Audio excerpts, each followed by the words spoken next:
So yeah, that's should we wait till 10 past and then start on 10 past? So apologies to those that have arrived already.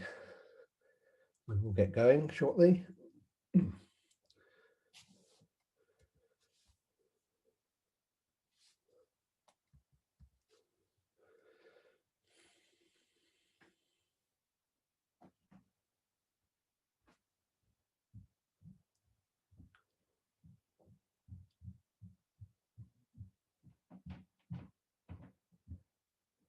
I'll tell you what I'll do is I'll start talking about the agenda, and hopefully by the time I've done that, it'll be 10 past. People can follow from that point. Well, welcome everybody to this routing security with ISOC workshop. We're very pleased to be invited to talk about routing security and the MANRS initiative at EAGE. Just to introduce myself, that I'm Kevin Maynell, the Manager for Technical and Operational Engagement at ISOC. One of the things I'm working on is the routing security and the MANRS initiative. I would point out that actually I have a much longer background in research and education networks. So I worked for quite some time in the Janet UK network. I also worked for what is now Giant for 14 years. So I have quite a long background in the R&E networks, very much along the lines of what ASREN is trying to promote. I've been to a number of EAGE conferences, I think 4 of them, maybe even 5, in various places. So unfortunately, we can't all be together in physical presence, which is very unfortunate because the weather is much nicer in the Middle East at this time of year than it is where I'm sitting. I'm actually probably where Hannah is sitting as well, which is why I have a jacket on. So I'm sitting here. So yeah, bad luck for us, but hopefully we can still give a good workshop and introduce some concepts and introduce people to the MANRS initiative. So probably should also mention my colleague Hannah. Do you want to introduce yourself? Thank you, Kevin. Yes, my name is Hannah Kretem. I'm the advisor for Internet Technology and Development for the MENA region for the Internet Society. and أنا سعيد جدا إنه هكون معكم موجود معكم اليوم أتعرف عليكم. وجزء أساسي من عملي هو التواصل مع المجتمعات التقنية في منطقة الشرق الأوسط. فسعيد إني أشوفكم اليوم. And probably I will hand over to Hiba to give a very quick brief on one for star fellows, I would say. Yes. Hi, I'm Hibal Tijani. I'm MANRS Fellow. The Fellow program is one of the initiatives that kicked this year. And I'm originally from Sudan, so Assalamu alaikum. أنا part من الكوميونتي في السودان SDNOC اللي هي Sudan Network Operators Group. وعندي experience بتاعت عمل في شركات بتاعت اتصالات سوداتيل وزين وMTN. واخترت كفلو للمنارس بروجرام السنة دي، وإن شاء الله يعني حكون مسؤولة عن الجزء بتاع الهاندسون أو اللاب. So back to you, Kevin. Okay, thank you. Let's get started then. I think it's 10 past. So just a quick overview of the agenda. Basically going to be in 3 parts. So we're going to start off really with, very brief introduction to what is routing and why it's needed. Discuss a little bit the routing problem, and then go into some things about what we can do to actually fix these routing problems.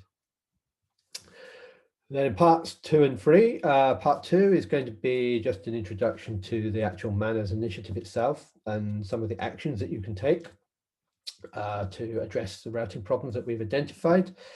A little bit of discussion on why RNE networks should join MANRS. And I'm going to then give a demonstration of the MANRS Observatory, which is a tool for monitoring and measuring the state of routing security on the internet. Okay, then I will hand over to Hiba, who will take the hands-on session, and she'll show you how to do some practical implementation of the filtering side of things. And we'll stop 2 or 3 times for questions if there are any. But there's a lot to get through, so I will get started now.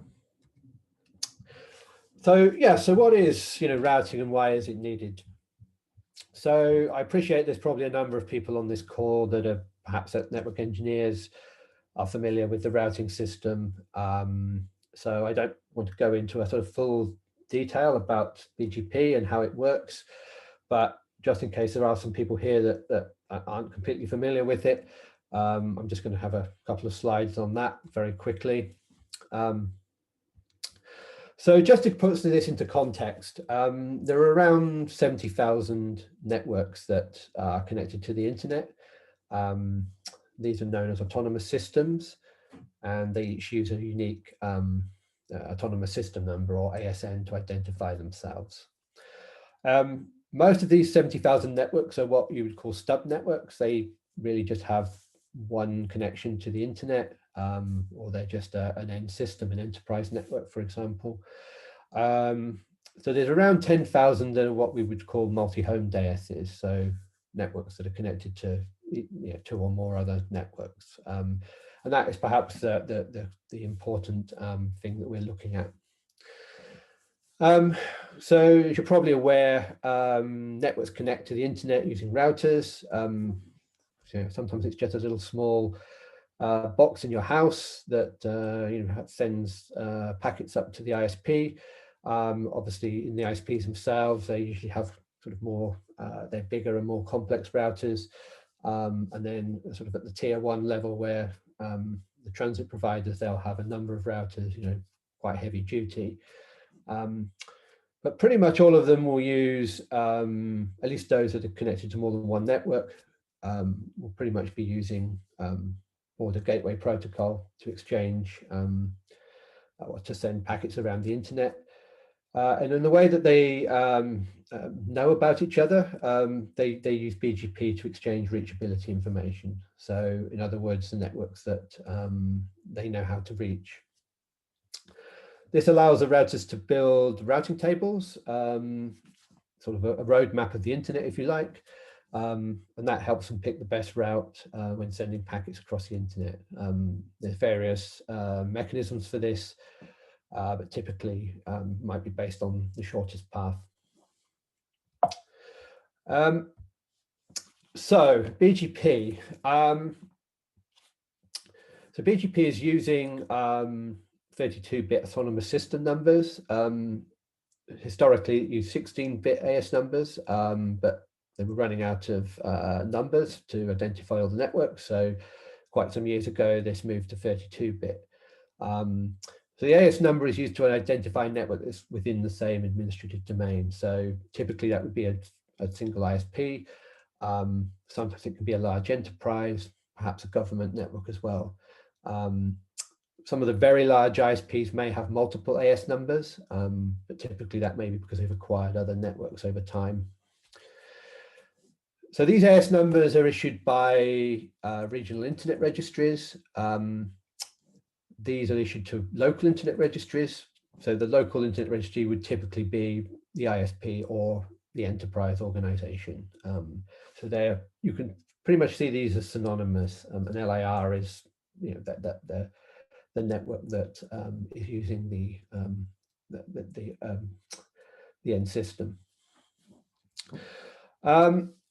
Then you have the IP prefixes. So these are the blocks of addresses that are assigned to the ISP or the enterprise.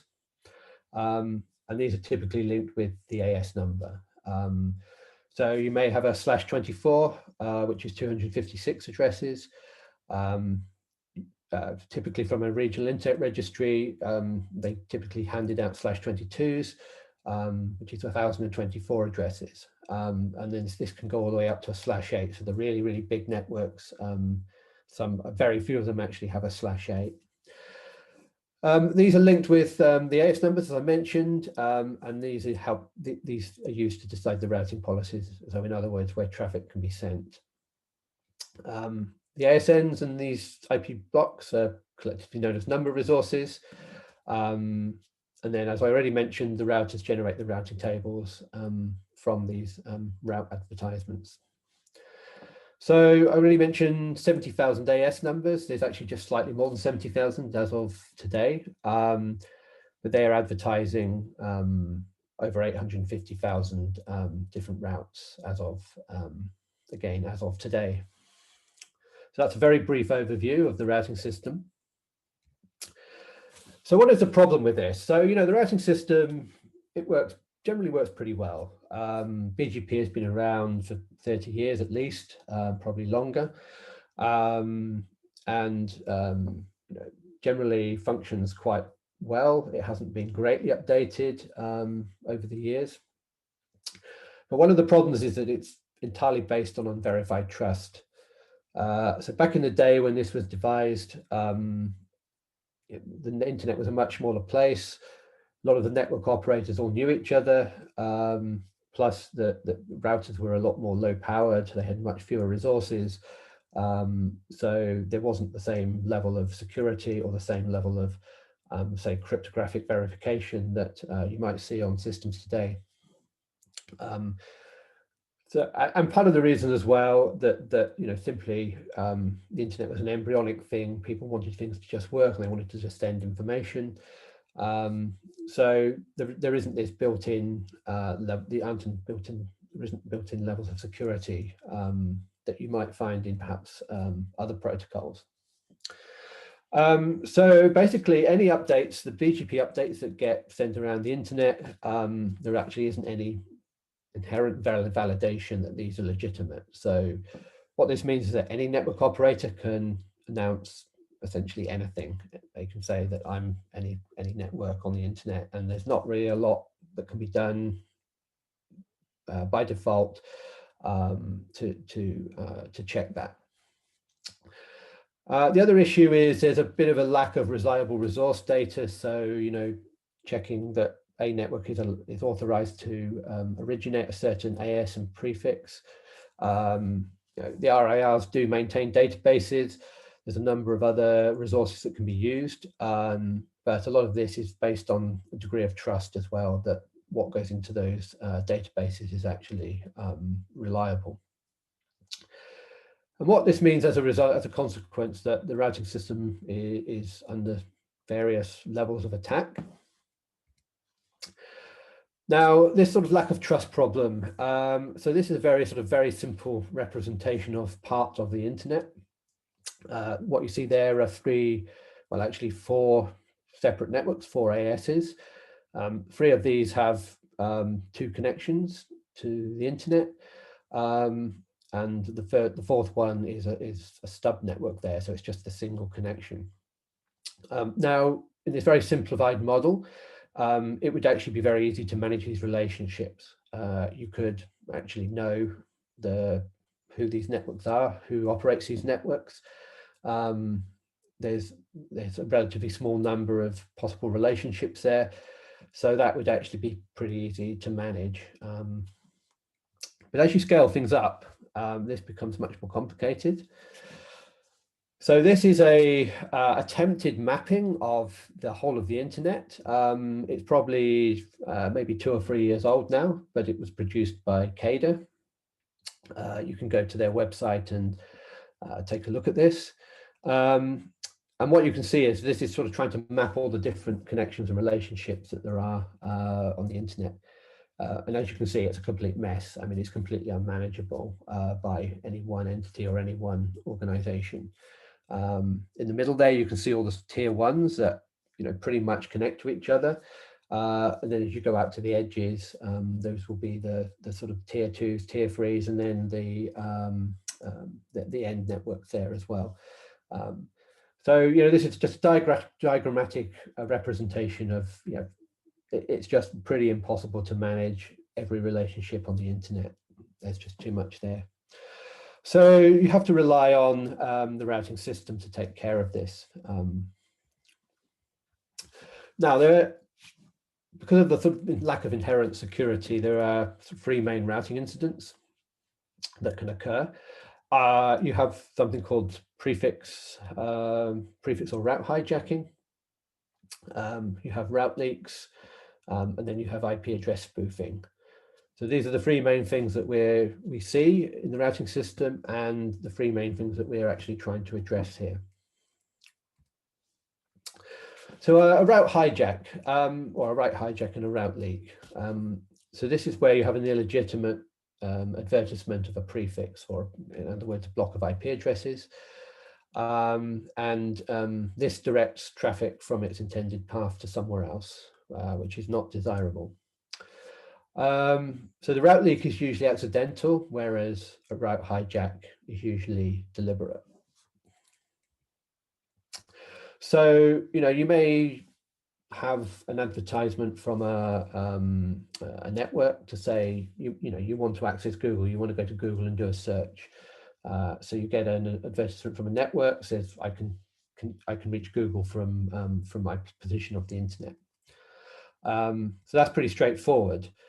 But an attacker can also announce a similar thing. And if there's no checks or verification of this, what's to say, which path do you take? How do you know which is the correct one or the valid one?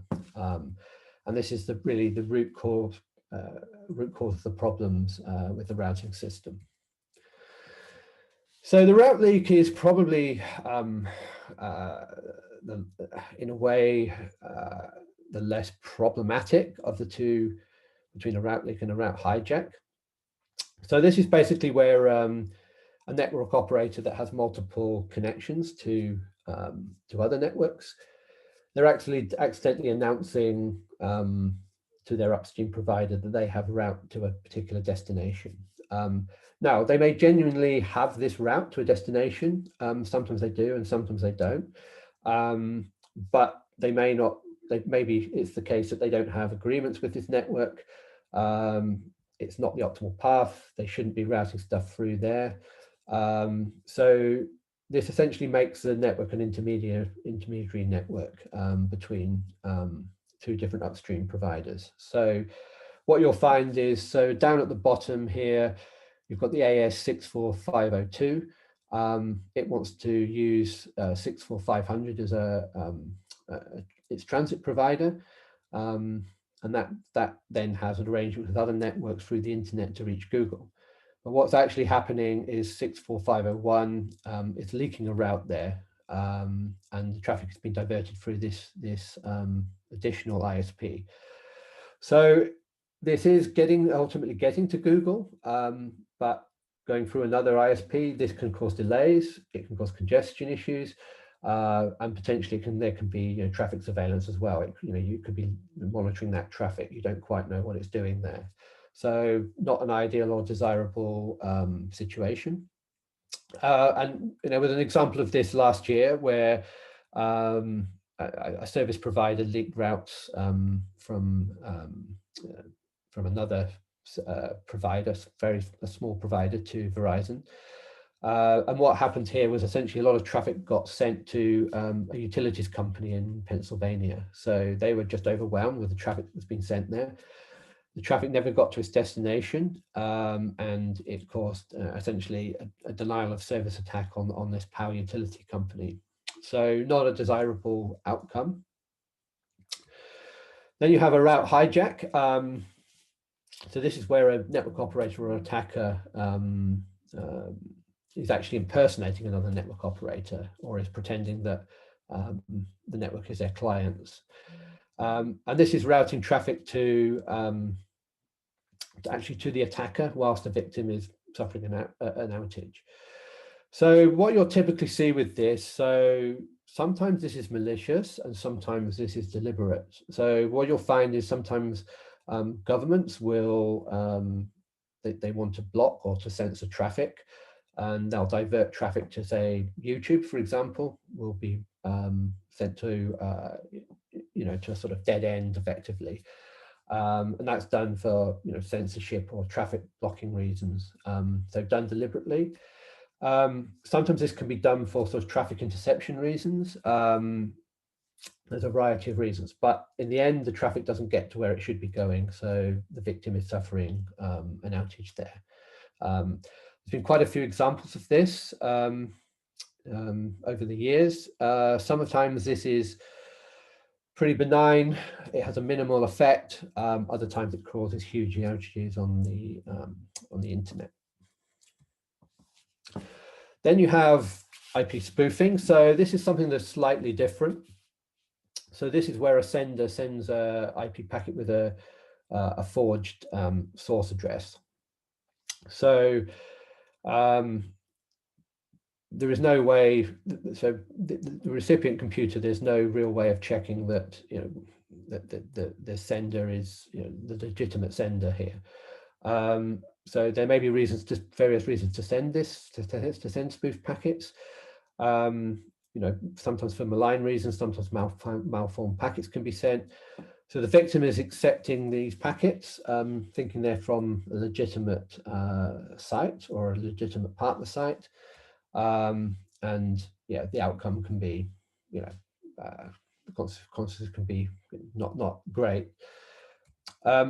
Typically, you'll use you see IP spoofing in reflection DDoS attacks. So a spoof packet is sent to another host known as a reflector, or the host is used to the reflector. The reflector is then sending a reply, thinking it's from another machine. So it's sending then a lot of traffic to a victim's computer. So it's not being sent back to the original sender, but is sending it to a completely different system, which is the intended victim of these attacks. So again, not desirable, and this is the biggest cause of reflection DDoS attacks on the internet. So you'll often hear about the big events. sometimes these hit the headlines. You'll see this, but hijacks are happening pretty much every single day on the internet. This is just a snapshot of the hijacks seen in I think 6 or 7 month period at the beginning of this year. And some of these have varying consequences. Some have relatively few consequences. Some have quite some significant consequences. There were incidents even a couple of months ago where a lot of traffic was diverted through a Brazilian ISP due to a misconfiguration. So, this is not something that's just occasional. This is happening every single day. Okay, so what can be done to fix these routing problems? First of all, why is it so hard? The issues with router security have been identified for at least 25 years. I mean, this has been a known problem. This is nothing new. But here we are 25 years later, we're still seeing route leaks, we're still seeing route hijacks, we're still seeing reflection DDoS attacks. What's the issue here? Well, part of the problem is that every operator actually needs to be contributing to routing security. Just one operator doesn't particularly make a lot of difference or doesn't have much impact on the wider internet. So that kind of means that there's really little incentive to implement these things. Because implementing these measures don't actually bring immediate benefits to yourself. There needs to be a critical mass of operators doing this before you start to have an impact on these problems. The other issue, and this is actually probably more of the issue, the routing incidents are actually hard to identify sometimes. They're sometimes hard to debug, and then you've got to put some effort into fixing them. So we talk to a lot of large ISPs who are just simply unaware that they have a lot of these problems. They may have, often the first time they hear about this, this is sort of identified by something like Curator Labs or BGP Stream, and they sort of a little bit surprised by this, and they go, well, we don't really know what the issue is. And then we have the tools, we can look at the observatory and sort of identify where these problems are coming from. And they're sort of going, well, okay, we weren't aware that this was an issue. We weren't aware that we were leaking private ASNs, for example. So there's been a sort of lack of tools for monitoring, a lack of awareness, plus sometimes people simply not aware of measures like RPKI. And that is part of the problem. It's a problem of lack of awareness and just simply knowing where these problems are. So it's really this sort of typical collective action problem. We all know that there's some environmental issues in the world, but one person can't really make the difference. You need to take a lot of people to make that difference. And I think this is a very similar analogy to that.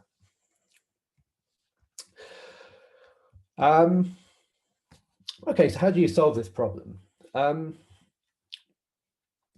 Really, the internet has been built without a lot of regulation. Sometimes regulation, well, quite often regulation isn't the answer. It's often it's poorly formulated. People should be actually naturally taking responsibility for these things. Really,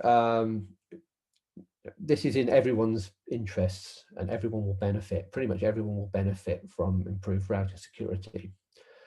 So, using norms, this can be a solution to these problems.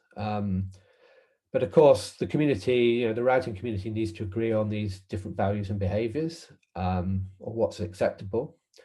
But there are, this has been a problem for 25 years. So there are a number of practices, best practices have been developed over time, and these are widely accepted within the industry as good practice. And for the most part, most operators can adopt these things. They're quite simple things.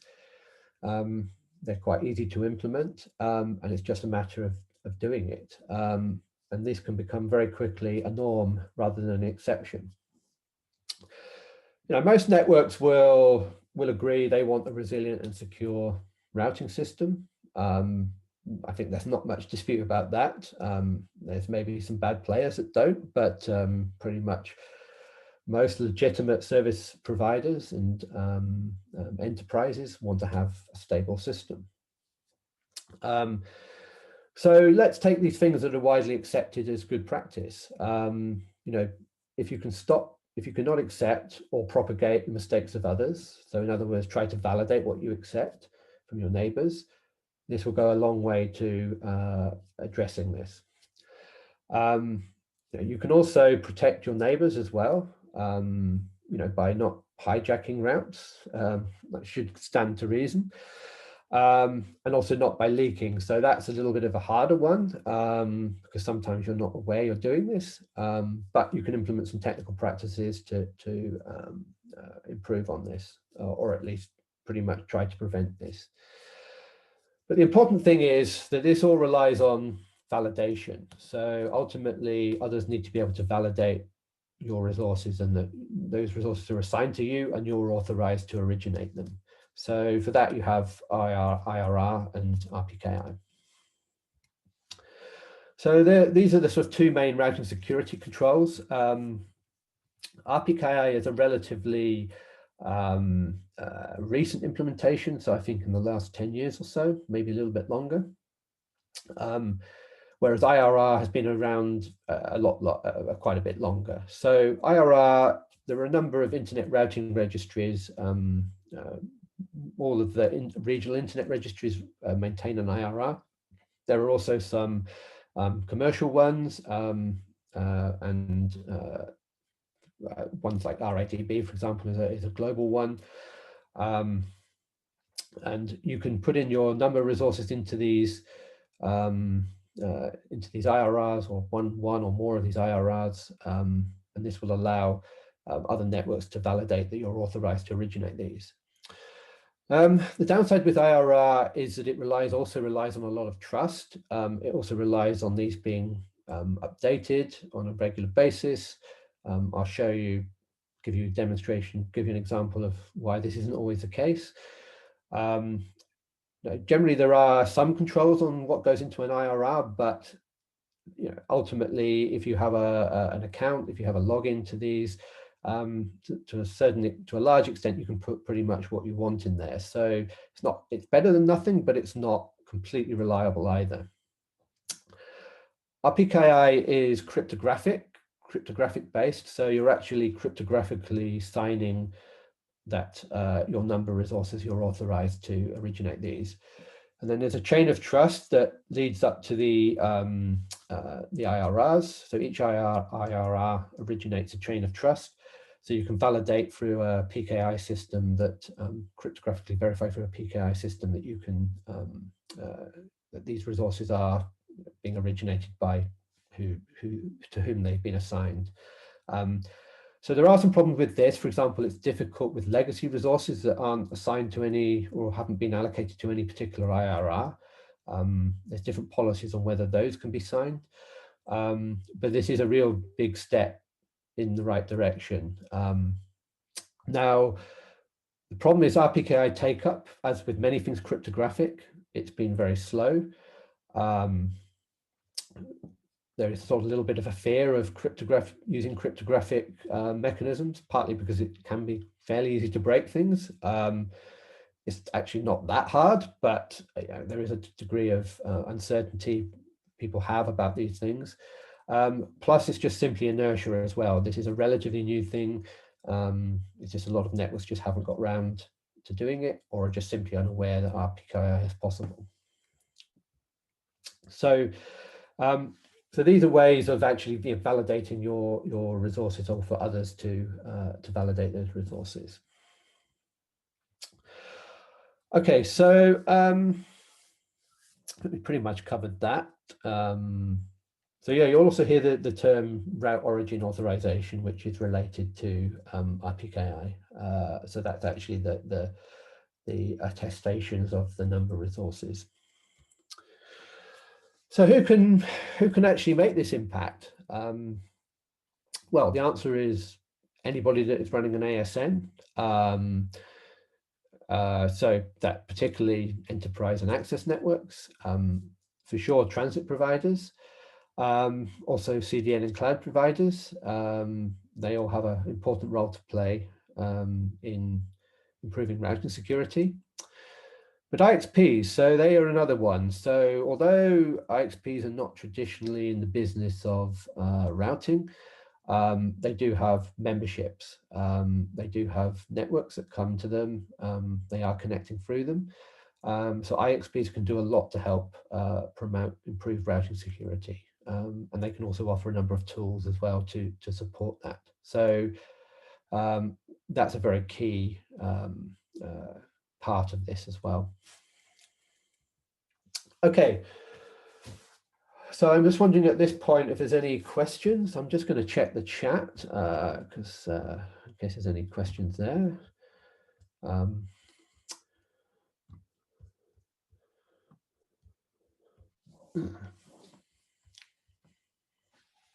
Okay, I shall move on to the next section.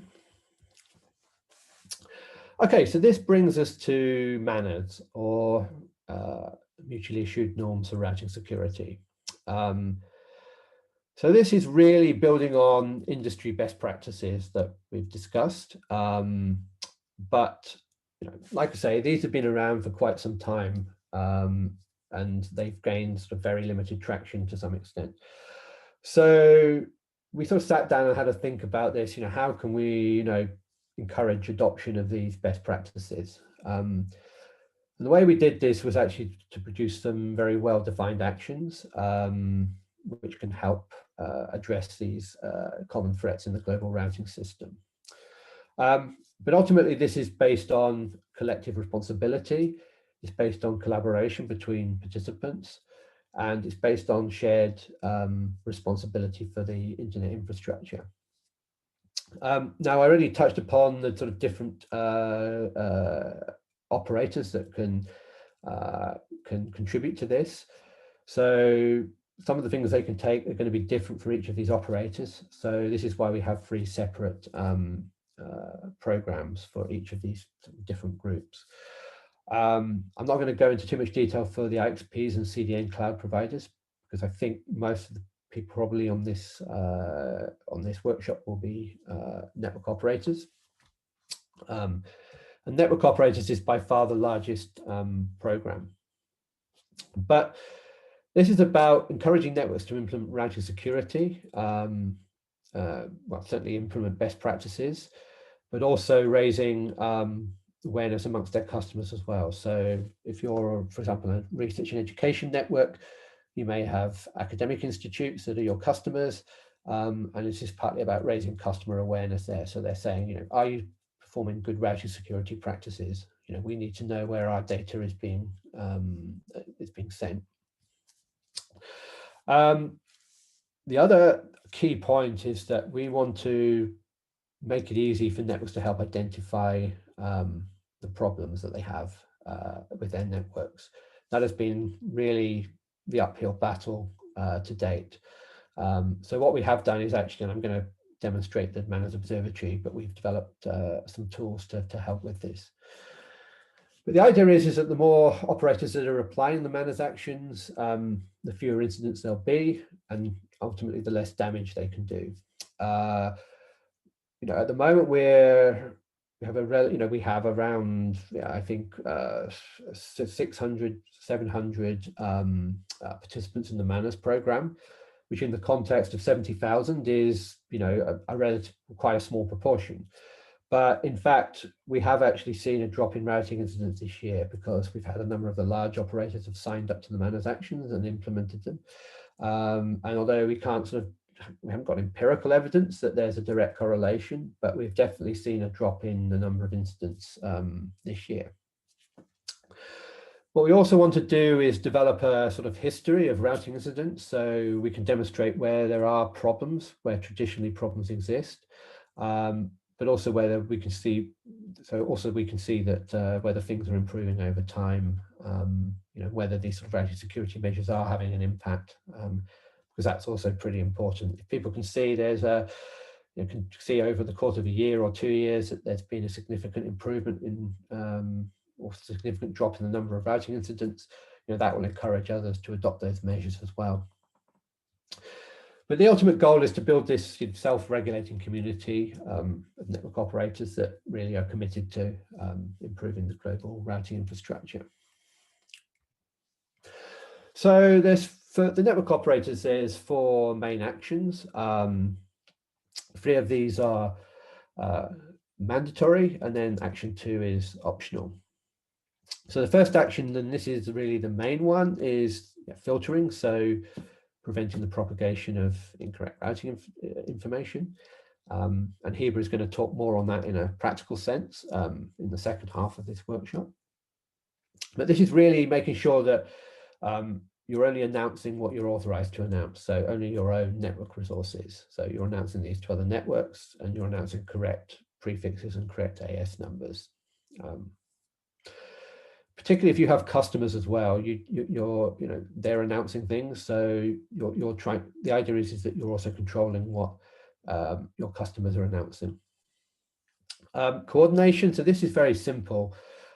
This is making sure that you have up-to-date contact information in the relevant RAR databases, and actually you respond as well. So if you do have an incident, you undertake that you'll respond within 72 hours to this incident. So the MANRS participants will be able to speak to another MANRS participant and be able to resolve these issues very quickly.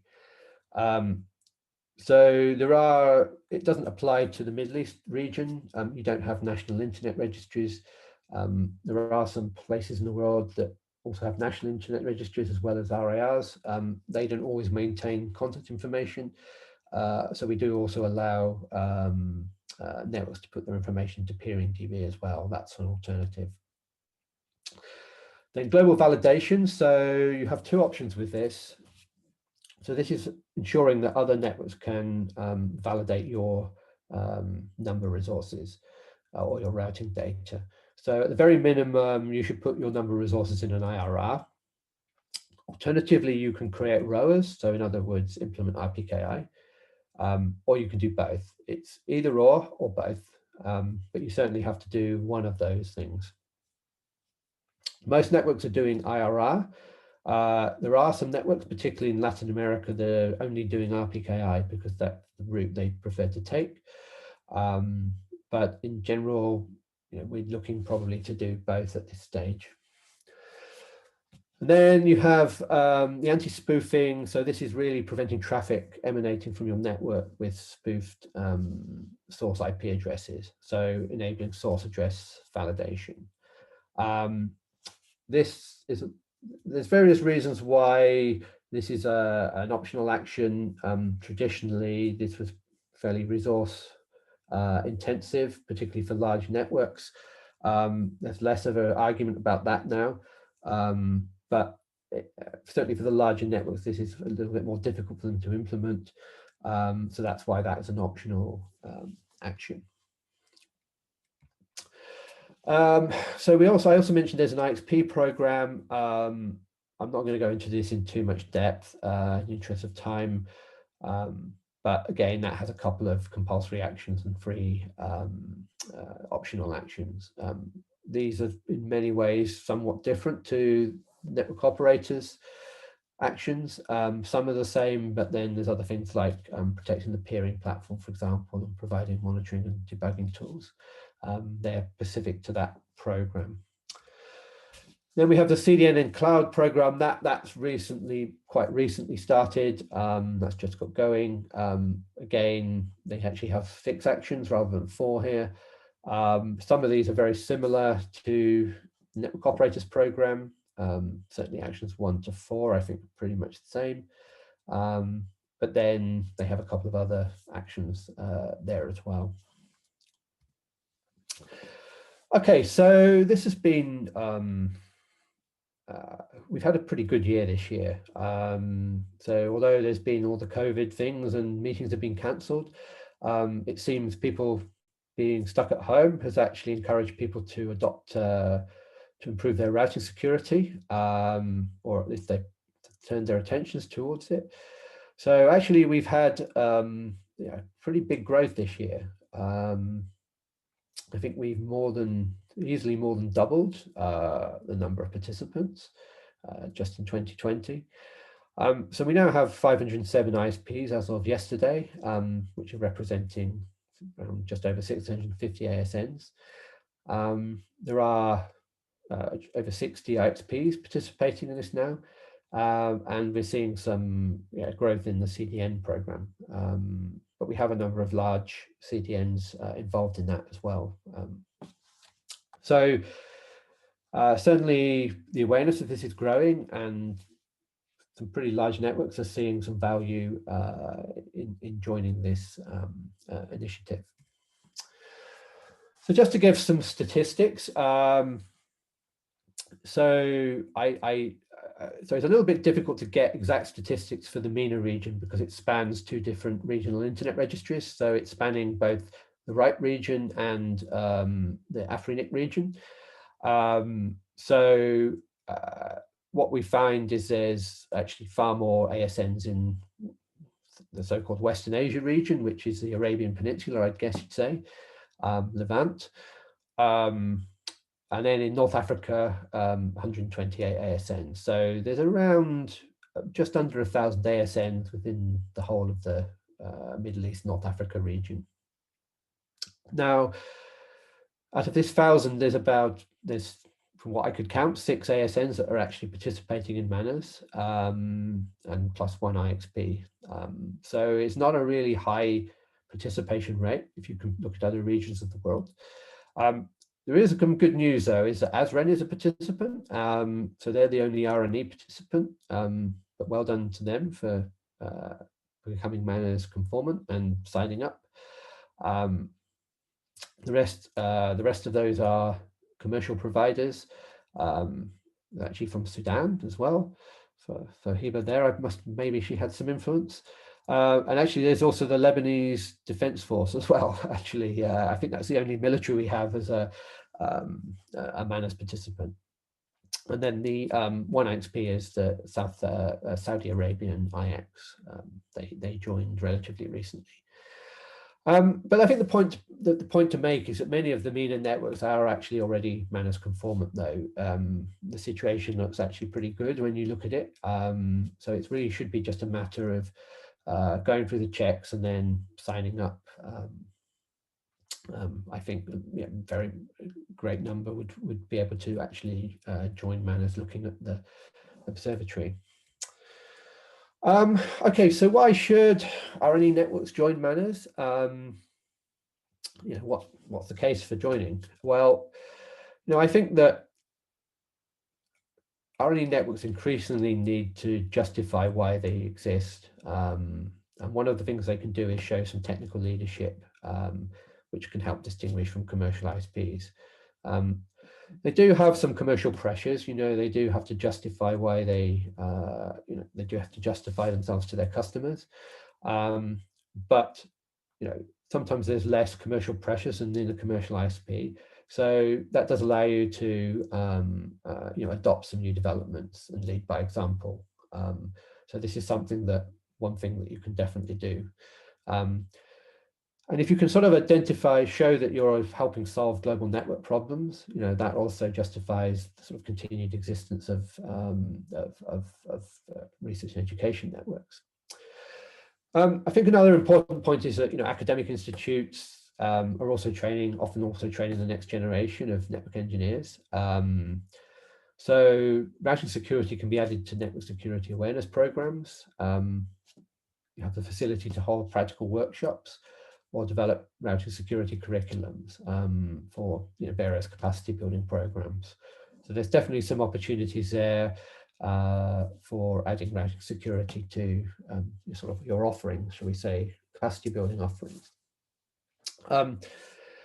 Research and education networks are often playing really important roles in their national communities. So often they're very much key to developing IXPs or hosting IXPs.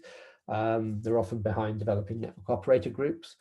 So this is a good way of disseminating the principles of improved routing security. You're not in direct competition with other ISPs, so you can advocate for things. And then just finally, really, you're just showing security proficiency. You can show that you're doing the right things. By adding routing security, incident monitoring, that can help show that you are considering security issues. Okay, so what we do have, so we still have some time here.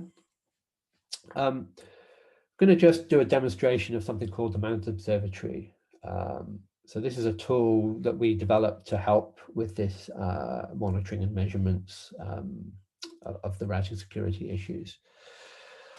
The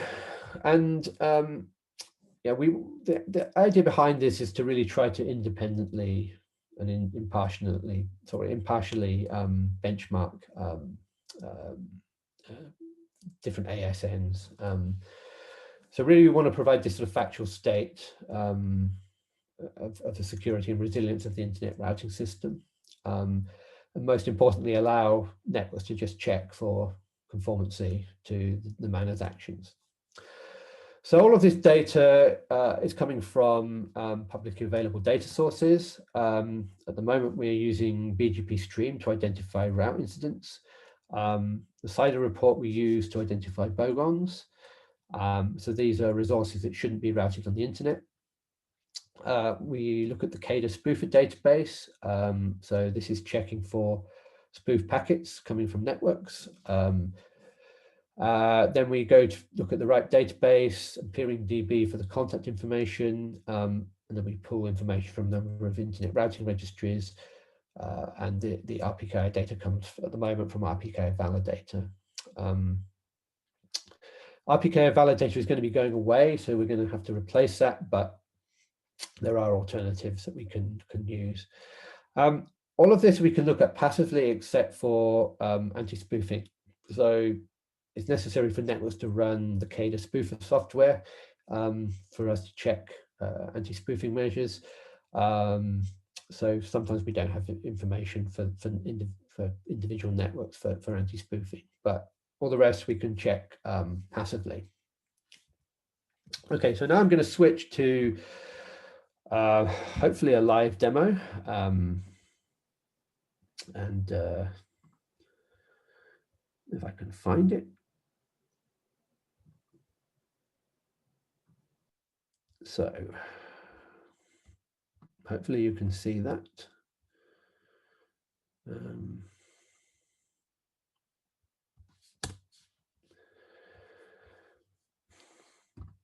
So we have here, this is the MANRS Observatory landing page. And this will show you, at the moment we're seeing the sort of information for the whole of the internet. So a very graphical representation. You can look at, for each of these circles each correspond to the 4 MANRS actions. So filtering, action 1, you've got anti-spoofing, coordination, and then the last 2 circles are actually relate to global validation. So the first one is IRR conformance, and the second one is RPKI conformance. So you can pretty easily check that for different aggregations. So at the moment, I'm looking at the whole of the world, the whole of the internet. But what you can do, you can search by region and sub-region. So for example, you could look at UN region. So I guess that would be Asia. Yeah, Asia. You can look at it by sub-region. So I use this tool to get the MENA statistics. So you've got Western Asia there, North Africa, and you can select those regions and look at aggregated information for those regions. You can do this by RIR region as well. This will again show the aggregated information. You can do this by country. So I guess Azren is based in Jordan. So we can look up for Jordan. Select Jordan. And there we have it, Jordan. So I can look at all the, so for Jordan, I could look at all the networks in Jordan, for example, get information on these. I think ASREN should be in here somewhere, probably. Well, when I checked it was, but okay, it may be there. But anyway, so this will show you all of the information for all of the networks in Jordan, for example. Now, by itself, okay, this is all very nice, but actually you probably want information on individual networks. So what I did, we can also create pick lists. So what I did is create one for ASREN. So all of the different networks that make up ASREN. I couldn't find the ASs for all of them. I just had to pick on the ones that I could find. So there may be, well, there's definitely some missing in this list.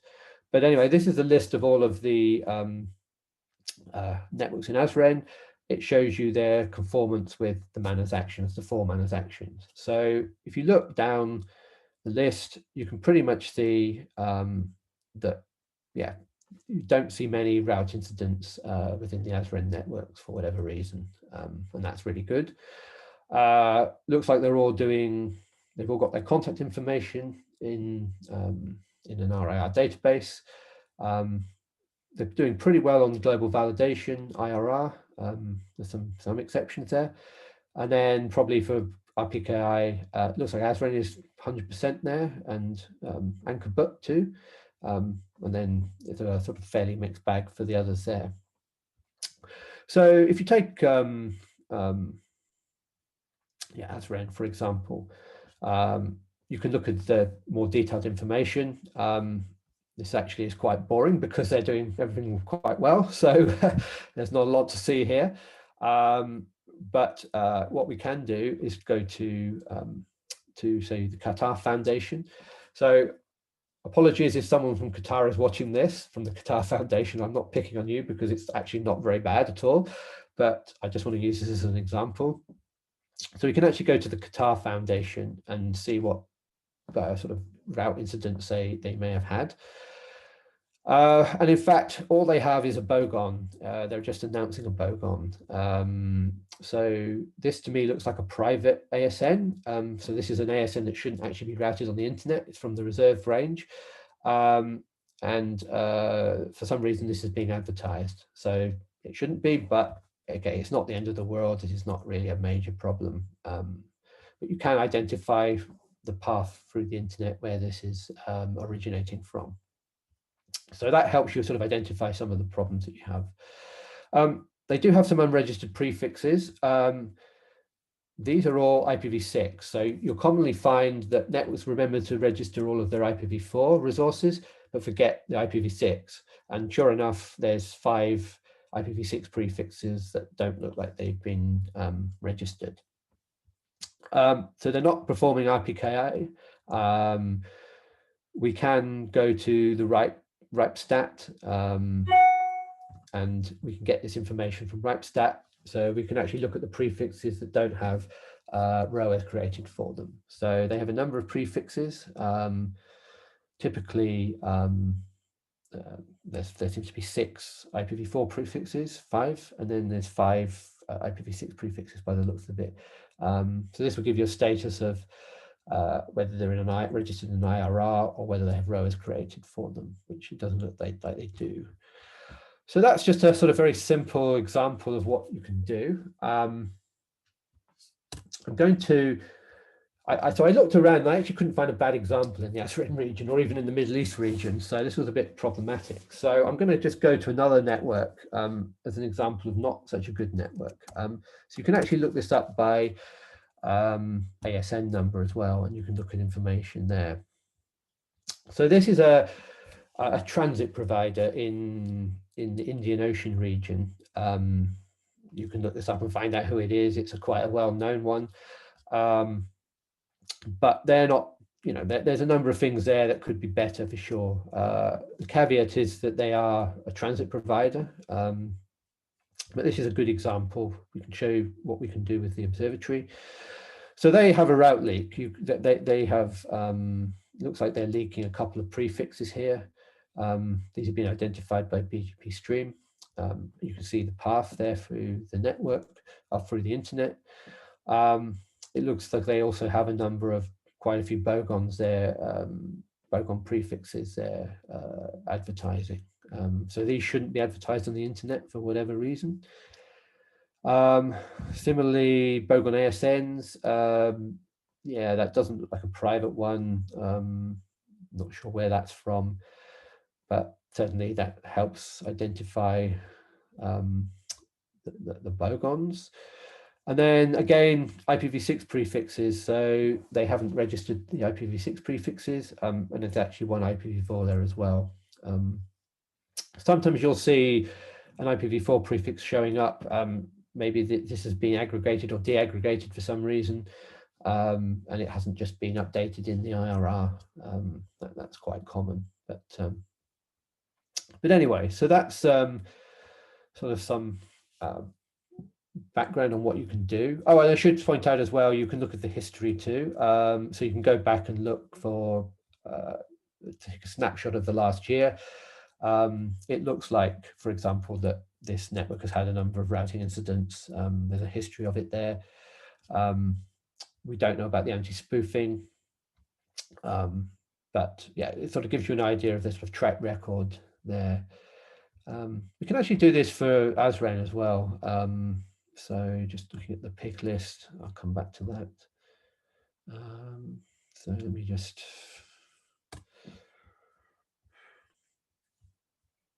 of course it's, well, we'll go slow now. See what the ASREN history is. Okay, so now it's decided to go slow. Okay, we're back. So just look at the history for ASREN. So yeah, so there's been the odd incident. It looks like mostly bogons. Yeah, it's just generally bogons there. So yeah, it's generally the situation that's pretty good for ASREN. Same, I don't have complete information for the anti-spoofing, but we can look at, let's say, July, just see what the situation was there back in July. And yeah, so there was some, obviously somebody ran an anti-spoofer test at some point. We have that information, and it looked like they weren't emanating spoof packets. Okay, so that's the observatory. And I'm very nearly at the end of my part. I will just switch back to the PowerPoint. So I had some backup slides here just in case something went wrong with the demo, just to be sure. So this is pretty much, these screenshots are pretty much what I've just been demonstrating. So at the moment, anybody can view the overall regional and economy aggregated data, but only MANRS participants have access to the detailed data. So this is the sort of details about the route incidents and the bogons and the unregistered prefixes. If you're interested in joining MANRS, we can create accounts for you, so you can look at your information. We're very happy to do that. And if you're a researcher or interested in partnering with us, we can also create accounts for you as well, and you can have access to most of this data as well. Just some caveats. So there are still some false positives that we see in the observatory, and there are sometimes good reasons for not everything being 100%. For example, legacy resources. But the point to make is this is all inherently public data anyway. So if you're interested in understanding how to implement the actions, we do have an implementation guide. It's got some technical examples of how you can implement each of the 4 different actions. This has been also published as a RIPE document, so it has the backing of the network operator community. There are some training modules on the website. I've just realized that there's no URL here, but I think Hiba may have a slide on this as well, and we can post it in the chat if people are interested. So this will help work through some of the things that we've discussed. And that's just about it. So if you're interested in joining MANRS or finding out more, please go to the website. There's a sign-up form there. If you're interested in joining and you're not quite ready, we can just make an application. We can work. This isn't an accept or reject thing.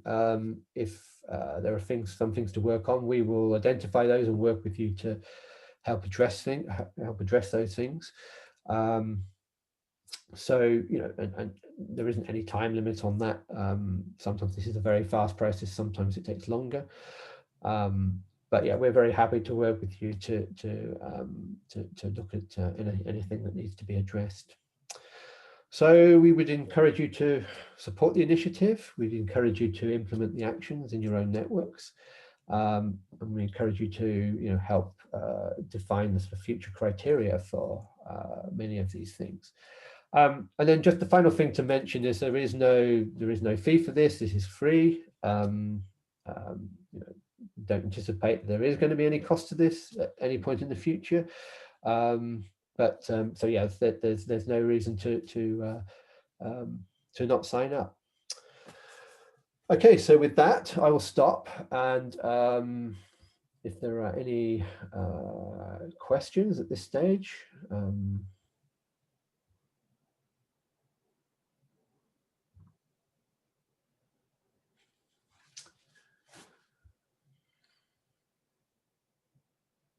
I'm just going to check. Any questions? Anyone? Well, thank you, Kevin. I think you did a great job. Now that we don't have any questions, everyone is apparently will jump in and join MANRS next couple of days. But before that, I think it's time to move on to Hiba. Yes. And practical part. And I can see that I'm still having problem with my background. So just let me switch it off. Yeah.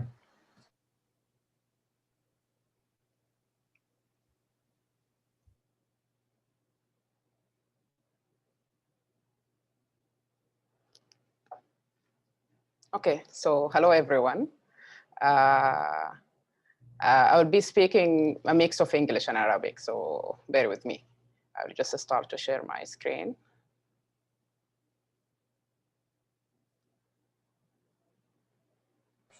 Sorry, Hiba, we have one question in the Q&A. Okay. Yeah, I think you will mention that, but let's see if Kevin would like to comment on that. The question is there any problem of compatibility to deploy this solution? So these should all be sort of platform independent measures. These can all be deployed on most platforms. So it's not really sort of technology specific. These are more best practices, let's say. So there are some tools that may be more platform specific, but they should work on most platforms.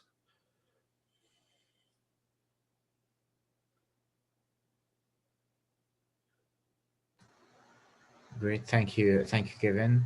Ridwan, I hope that answered your question. We'll move on to Hiba. Okay. So, Assalamu alaikum. I will just continue from wherever Kevin have stopped. So, عشان نبدأ الديمونستريشن محتاجين بس نتأكد على بعض الكونسبتس. تذكير بسيط بأنواع الشبكات. عندنا الستوب نتورك اللي هي نتورك عندها ISP أو ترانزيت بروفايدر واحد. عندنا المالتي هوم اللي هي بيكون في 2 different بروفايدر اللي هو ممكن يكونوا 2 أو أكثر. وعندنا الترانزيت اللي هو انت فعليا بتقدم خدمه للكاستمرز بتاعينك عشان يصلوا الانترنت. وعندنا الاي اكس بي اللي هي فيها انه بيحصل البيري ريليشن شيب وانت بتتبادل النتوركس بتاعتك وبتاعت الكاستمر بتاعك من غير ما يكون في اي بروميس انك انت هتوصل الترافيك للانترنت. فبانواع النتورك الثلاثه دي الاربعه دي لو جينا نشوف ريال لايف اكزامبل، انا حاولت اخذ اكزامبل من الريجن بتاع المينا ريجن. فاخترت اتصالات مثلا. بنلقى انه مثلا اتصالات كنتورك هي عندها اب ستريم بروفايدر او ترانزيت سيرفيس بروفايدر اللي هو مثلا ليفل 3. اتصالات عندها كاستمرز ستوب نتورك اللي هو ما عندهم اي بروفايدر غير اتصالات، وعندها كاستمرز اللي هم مالتي هومينج زي بحرين تيليكوم عندها اتصالات كسيرفيس بروفايدر وعندها اوريدو كسيرفيس بروفايدر. وفي نفس الوقت اتصالات عندها بيري ريليشن شيب مع UAE IX. ده typical real life network scenario. بيبقى السؤال انه كل الحاجات اللي اتكلم عنها كيفن في البرزنتيشن السابق بيعني شنو في الريال لايف اكزامبل. لو اخذنا النتورك دي الناس كلها بتتكلم عن انه الروتين سيكيورتي مسؤوليه الجميع، لكن في نوشن كده في كميه من النتورك اوبريتورز انه انا اوبريتور صغير او النتورك بتاعتي بسيطه فانا ما حيكون عندي امباكت او افكت على الروتين سيكيورتي، وما اتوقع انه لو حصلت مشكله من عندي تاثر على الانترنت كله. الحاجه دي الهيستوري بتاع النتورك انسيدنت او السكيورتي ايشوز اللي حصلت في السنين اللي فاتت اثبتت انه الحاجه دي غلط، لانه بتلقى انه في كميه من الانسيدنت المشهوره موجودين فيها نتوركس كبيره، لكن الاساس اول حاجه بدات من نتورك صغيره. فالفكره الاساسيه انه الروتينج سيكيورتي المسؤوليه بتاعت الناس كلهم، بغض النظر ان انت الشبكه بتاعتك كانت كبيره او صغيره او انت مسؤول عن نتوركس بتاعت كاستمرز كثيرين او كاستمرز بسيطين. فمثلا لو جينا مثلا عينا الاتصالات وجينا نتكلم عن الاكشنز بتاعت المخطوطه الريكومندد من مانارس سواء كانت فلترنج او انتي سبوفينج. اتصالات لو في اي لحظه من اللحظات ما كانت عامله فلترنج على المستوى بتاع الترانزيت بروفايدر او ليفل 3، فهي ممكن تقبل مثلا announcement او routing information فيها false information اللي هي مثلا ممكن يكون فيها hijacked prefixes، ممكن يكون فيها leaks، ولانها هي مثلا ما عامله فلترنج بصوره كويسه ممكن تبروباجيت الحاجه دي للكاستمرز بتاعنا، وبالتالي الكاستمرز بتاعنا بيتضرروا، وده بيأثر على السمعه بتاعت الاي اس بي ذاته في انه هو ما قادر يحمي الكاستمرز بتاعنا. لو اتصالات لنفترض انه مثلا الروتس او الانفورميشن الروتنج انفورميشن اللي بتتبادلها مع الاي اكس بي اللي هي المفروض تكون بين اتصالات وبين الاي اكس بي، ما المفروض يحصل لها ليكينج للانترنت. لو عملت ليكينج للانترنت ممكن تتسبب في انه الاي اكس بي يستعمل اتصالات او الممبرز بتاع الاي اكس بي يستعملوا اتصالات كاي بي ترانزيت من غير ما يدفعوا لها قروش، وفي الناحيه دي اتصالات حتكون خسرت بزنس وحتكون اثرت على الاكسبيرينس بتاعنا الكاستمر بتاعنا، لانه فجاه في ترافيك ما متوقعه وهي ما عامله لها حسابها وبقت ماشيه عن طريق اتصالات. فبالتالي لازم يكون برضه في فلترنج كويس بنفس الطريقه. لو اتصالات مثلا الفلترنج على المستوى البحرين تيليكوم ما كان بطريقه بروبر، ممكن برضه ريدو تستعمل بحرين تيليكوم عن طريق اتصالات وتصل للانترنت وتتسبب في انه تقلل من القروش او البيزنس بتاع اتصالات. فلما جينا لللاب بتاع المانرز، اللاب كان الهدف منه انه يدي زي سناب شوت او فرصه للانجينيرز انهم تو امبلمنت جزء من الاكشنز ومينلي الفلترنج والانتي سبوفينج. فاللاب حاول انه يحاكي نفس الحاجه الموجوده ممكن تكون موجوده في الريال لايف، اللي هو فعليا دي الخيارات او الاوبشنز الموجوده. انت ايذر انك انت مالتي هومينج او انك انت سب نتورك او انت بتاخد ترانزيت من زول او انت بتعمل بيرنج مع اي اكس بي. فهو ويب بيست والاكزامبل فيه فيري سيمبل. فدي اللاب توبولوجي اللي هي نفس الحاجه الميميكينج الحاجه بتاعت الريال لايف. ده بيكون الاي اس نمبر بتاعك. طبعا عشان الريسورسز حاولنا نخلي الحاجه بريف، فانت عندك اكسس على راوتر واحد هو بيمثل الاي اس نمبر بتاعك. الاي اس نمبر بتاعك ده كان عندك تو كاستمرز، في كاستمر مستخدم جزء من السبيس بتاعك الاثنين ستوب، وفي جزء عنده البريفكسز الخاصه به، عامل بيرنج مع نتورك تانية وعندك ترانزيت بروفايدر. ف النتورك دي حاولنا نخد جزء من المشاكل اللي ممكن تكون بتحصل في الريال لايف. فلو عينا النتورك اصلا محدوده والبريفكسز محدوده، لكن احنا في اللاب خاطين انه الاي بي ترانزيت بروفايدر بتاعك بيرسل لك بريفكسز هايجاكت، بيرسل لك جزء من البريفكسز بتاعتك تاني، وبيرسل لك جزء من البريفكسز بتاعت الكاستمرز بتاعتك. فانت لو ما عامل البروبر سكيورتي هنا، انت هتتسبب في الضرر للكاستمرز بتاعينك، لانك انت هتعمل لهم بروباجيشن لبريفكسز حقتهم هم، وممكن هم يكونوا تراستنج الحاجه اللي بتجي منك، او مدينها مترك او مدينها ويت اعلى، وبالتالي هتتسبب في مشكله بتاعت الروتين. وفي نفس الوقت هو بيرسل لك جزء من البريفكسز بتاعتك. انت في نفس الوقت بترسل للاي بي ترانزيت بروفايدر ده جزء من البريفكسز اللي انت اتعلمت عرفتها من البير او استلمتها من البير، وبترسل له جزء من البريفكسز هايجاك باي الكاستمر بتاعك. فانت كده برضو متسبب في انك انت بروباجيتنج الايشو، لانه البير بتاعك ده ما مفروض البريفكسز بتاعته تو بي اناونس للترانزيت بروفايدر بتاعك، والا هو هيستخدمك كترانزيت، وانت هتفقد جزء من الكباسيتي اللي انت اشتريتها. يعني انت اشتريت مثلا لسه اس تي ام 1، ممكن البير بتاعك ده يستعمل نص الاس تي ام 1 عشان يمرر الترافيك بتاعته. ف depending على الاجريمنت بينك وبين البير، اذا الاجريمنت كان بيقول انه انتوا بس بتتبادلوا الترافيك او النتوركس الخاصه بالكاستمرز بتاعينكم، ما المفروض تسمح للبير بتاعك انه يرسل الانفورميشن عن طريق الترانزيت، او انت ما المفروض تسمح انك ترسل الانفورميشن عن طريق الترانزيت بروفايدر. بنفس المستوى الكاستمرز بتاعينك، كل زول مننا مسؤول في الحته بتاعت الروتين سكيورتي انه از ماتش از بوسيبل تستوب المشكله بتاعت الهايجاكينج او اي انسيدنت تحصل في النتورك بتاعته، ما يخليها ما يساعد في انه هو تبروباجيت الميس انفورميشن دي. فاذا انت المفروض برضه تتاكد انه الكاستمرز بتاعينك ما قاعدين يرسلوا البريفكسز هايجاك من ناس ثانيين ولا كده. فلو جينا نشوف مثلا الحاجه دي حاصله كيف في اللاب، ده الانترفيس بتاع اللاب. ويب بيز زي ما قلنا، فيه جزء فيه الانستراكشن بيوريك انه انت كاس نمبر، الاس نمبر بتاعك كم، والبريفكسز الخاصه بك، الترانزيت بروفايدر بتاعك الاس نمبر بتاعه كم، والبريفكسز الخاصه، وهكذا. اللاب معمول على اي بي في 4 واي بي في 6 عشان يدي الناس بس السنس. فلو جينا عينا مثلا ليت مي ستارت بانه اول حاجه اوريكم الانفورميشن بتاعت النيبرز والبي جي بي بيرز. ملاحظين عندنا 4 نيبرز اللي هم ده الترانزيت بروفايدر، ده البير بتاعك، ده الكاستمر الاول وده الكاستمر الثاني. الكلام ده على اي بي في 4 وعلى اي بي في 6 بنفس المستوى. برضو ده البير بتاعك، الكاستمر الاول، الكاستمر الثاني، والاي بي ترانزيت بروفايدر. خلينا نشوف انه لو حاولنا نركز على الاي بي ترانزيت بروفايدر، نشوف الاي بي ترانزيت مرسل لك شنو. ف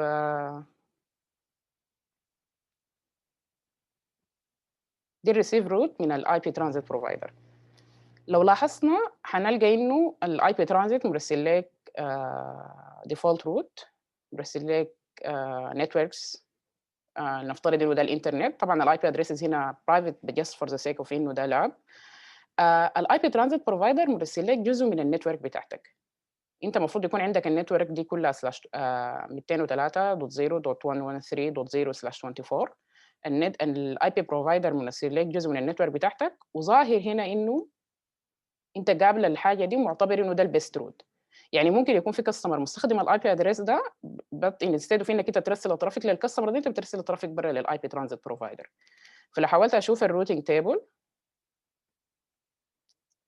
هلقى انه ظاهر هنا انه البيست روت اللي هو الجاي عن طريق البي جي بي، وبالتالي الترافيك اللي هي المفروض تكون لوكال بالنسبه لك انت هترسل للترانزيت بروفايدر. والامباكت بتاع الحاجه دي انه الكاستمر بتاعك ما حيكون قادر تصلوا الانفورميشن او الترافيك ما حتصلوا، وفي نفس الوقت انت يوزنج بارت من الكباسيتي بتاعت الاي بي ترانزيت بروفايدر مرسل بها ترافيك ل بيزيكلي بلاك هول، لانه الكاستمر بتاعك ما قاعد برا. لو جينا عينا للاي بي في 6 هنلقى بنفس الطريقه انه ده بارت من البريفكس بتاعك، وبرضه الاي بي ترانزيت بروفايدر مرسله لك. لو جينا عينا للادفرتايزد روت شكلها شنو،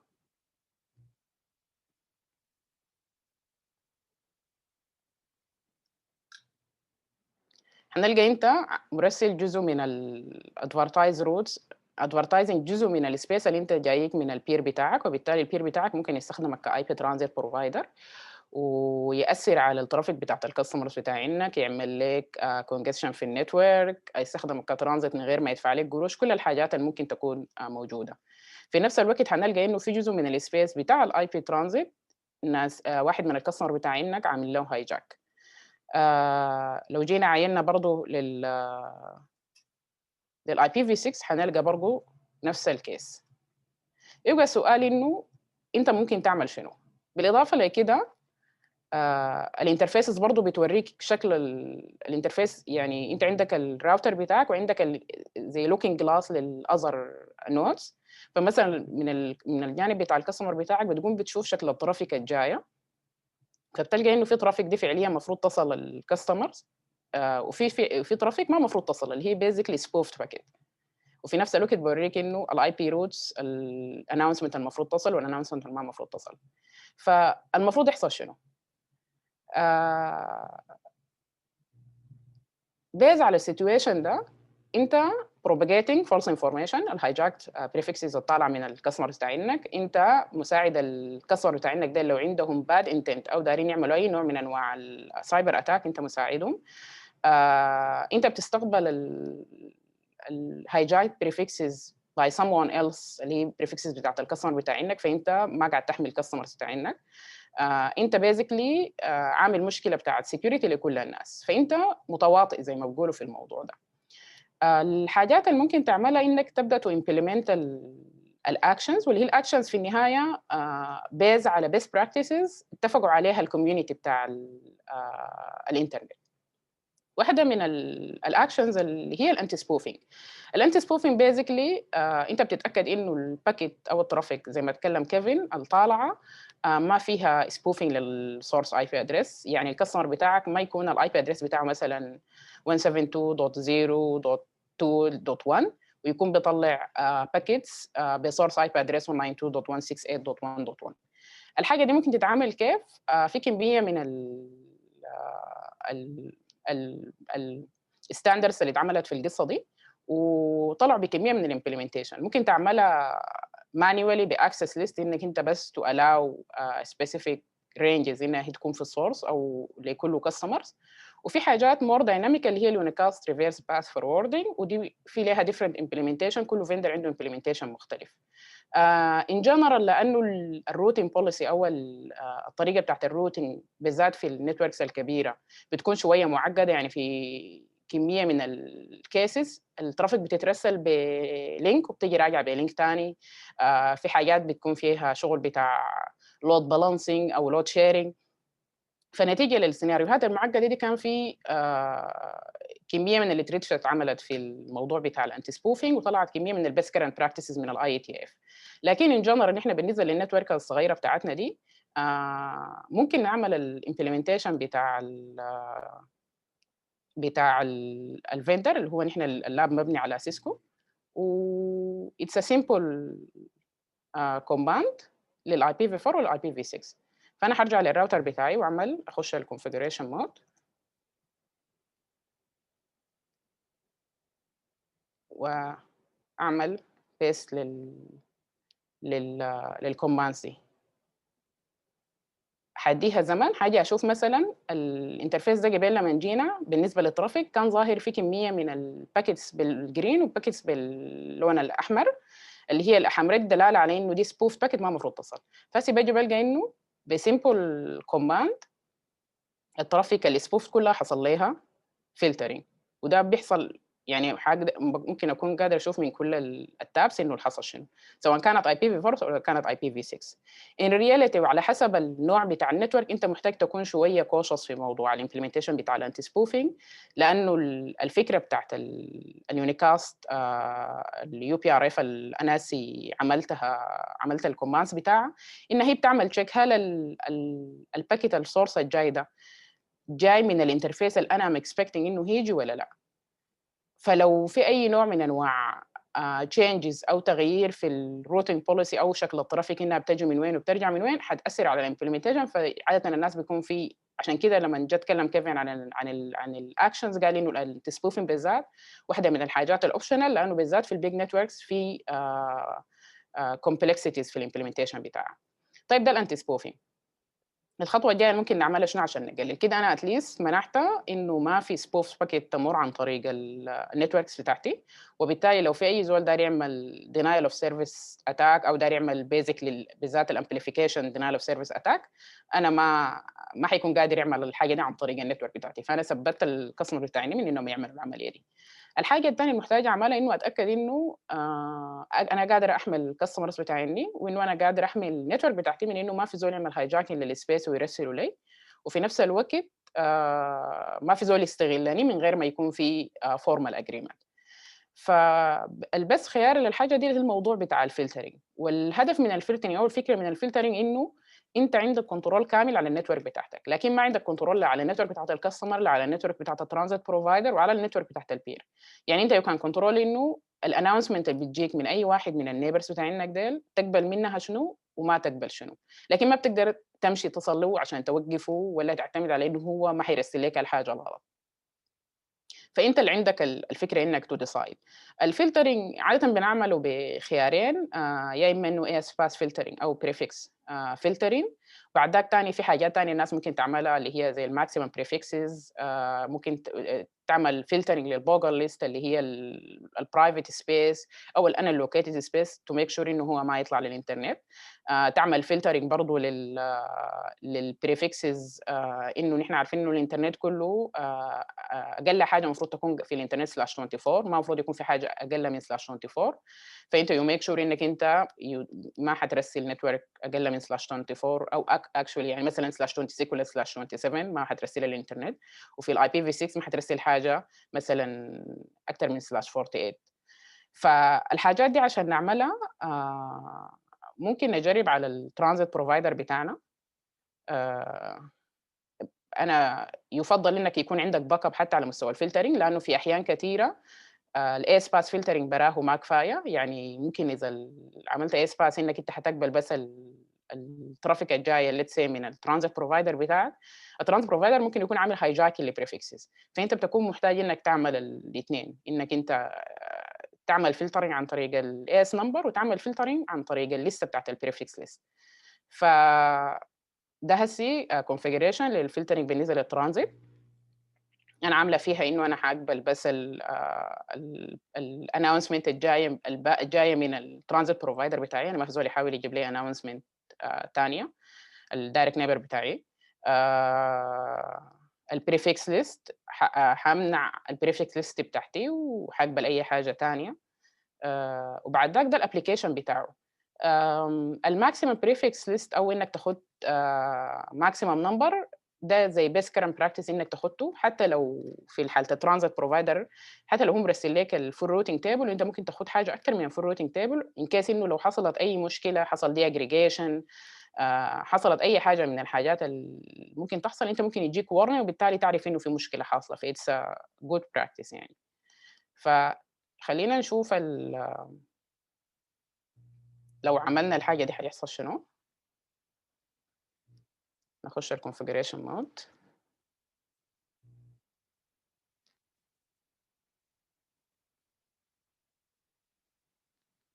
كده احنا عملنا كونفيجريشن الانباوند، فانا هعمل تشيك للريسيفد روتس.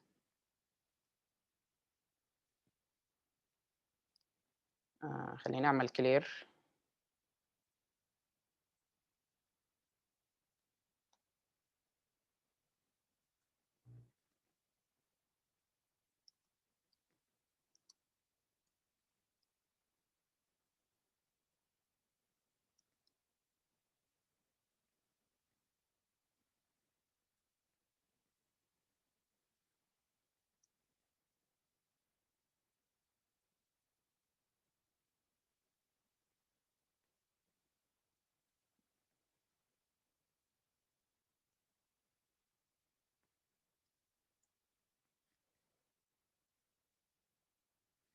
لو لاحظنا النتورك الجميله اللي هي كانت جزء من السبيس بتاعي موجوده في الادفرتايزمنت، لكن انا عامله الفلترنج بقت ما بيست انيمور. فممكن اعمل شغل الاي بي روت عشان اتاكد انه فعليا الافكت حصل. المره اللي فاتت زي ما شفنا قبل كان البيست انه هو شايف البي جي بي، هسي وشايف انه static، فبقت لوكال بالنسبه لي. فهسه كده انا ضمنت انه ما في زول مرسل لي بريفكسز او اناونسمنت خاصه بالنتوركس بتاعتي وانا قابلاها وهتعمل لي مشكله. اجي اعمل نفس الحاجه لما اجي اشوف الاوت، اعمل نفس الكونفيجريشن للاوت جوينج.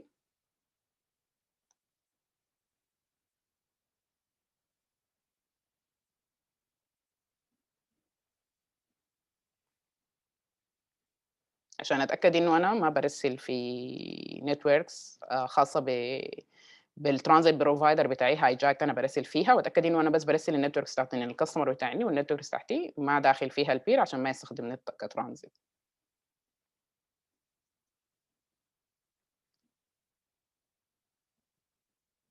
خلينا نعمل نفس الكلير ونشوف الادفرتايز روت. لو لاحظتوا المره اللي فاتت الادفرتايز كانوا 13 اللي هي including الهايجاك ترافيك الهايجاك سبيس وفيها الحاجات بتاعت البير بتاعتي. هسي حاليا الادفرتايز عباره عن 3 اللي هم النتورك بتاعتي انا والنتوركس عن الكاستمر بتاعي. فانا عن طريق الفلترنج اي كان ميك شور انه ما في زول حيستغل النتورك بتاعتي لاتاك، ما في زول حيستغل النتورك بتاعتي عشان يمرر ترافيك ما المفروض يمررها، اللي هي نوع الترافيك اللي ممكن تاثر علي او تعمل لي denial of service او تعمل congestion في النتورك بتاعتي. وفي نفس الوقت ما في زول حيرسل لي السبيس بتاعي عشان يعمل مشاكل. في اللاب طوالي وانس انه المشاكل كلها اتحلت سواء كانت سبوفينج ولا كانت هايجاكينج ولا كده، التاب والتيرن جرين وكل التفاصيل بتاعت الروتس بتبقى واضحه انه الروتس ما المفروض تصل ما وصلت. فاللاب سيمبل لكن بدي الستودنتس او الناس فكره انه هم ممكن يعملوا ويطبقوا خلينا نقول الاكشنز بهذه طريقه.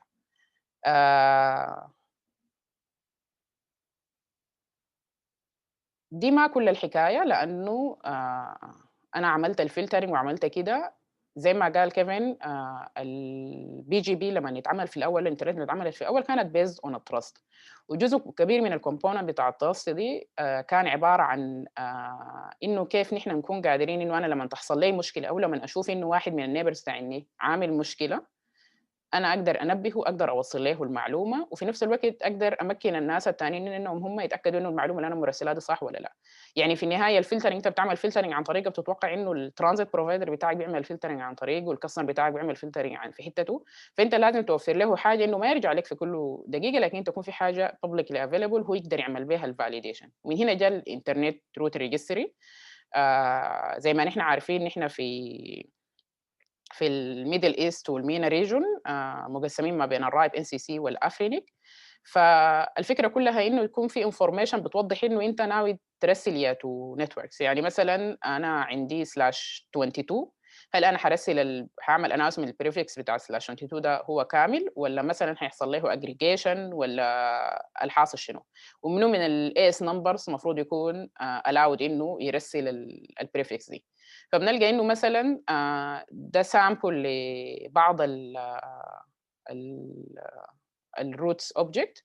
يعني انا ما عارفه هي هنا واضحه ولا لا. الاس نمبر مثلا ده اس نمبر مثلا بتاع اس تي سي هم خاتينه في الرايب، فكاتبين انفورميشن انه والله يتوقع انه نحن ويل اكسبت روتس من اي اس نمبر معين، حنرسل والاناونس بريفكسز او لاي اس نمبرز معينه. يعني انت بتكون عارف انه انت تتوقع الاي اس نمبر بتاعهم فيها تو باث. في انفورميشن ثاني مثلا عن انه الروت المعين ده او البريفكس المعين ده احنا حنرسل مثلا كسلاش 15 فور اكزامبل، وده الاي اس نمبر اللي اوريجينيت الروت ده. فالفكره كلها انه في انفورميشن موجوده في الانترنت انت ممكن تيوز عشان تتاكد انه الاناونسمنت الجايه دي هي صحيحه ولا لا. اللي خلى الناس انها تخلي الانترنت روت ريجستري وتمشي فيرذر ستيب للار بي كي اي، انه كعاده البشر يعني اي حاجه هي ما من صميم خلينا نقول ما جزء من البروسيس. يعني انت لما تيجي تعمل الكونفيجريشن تعمل الكونفيجريشن في الراوتر، تعمل كونفيجريشن في البي جي بي، ما محتاج تمشي للببليك داتابيز.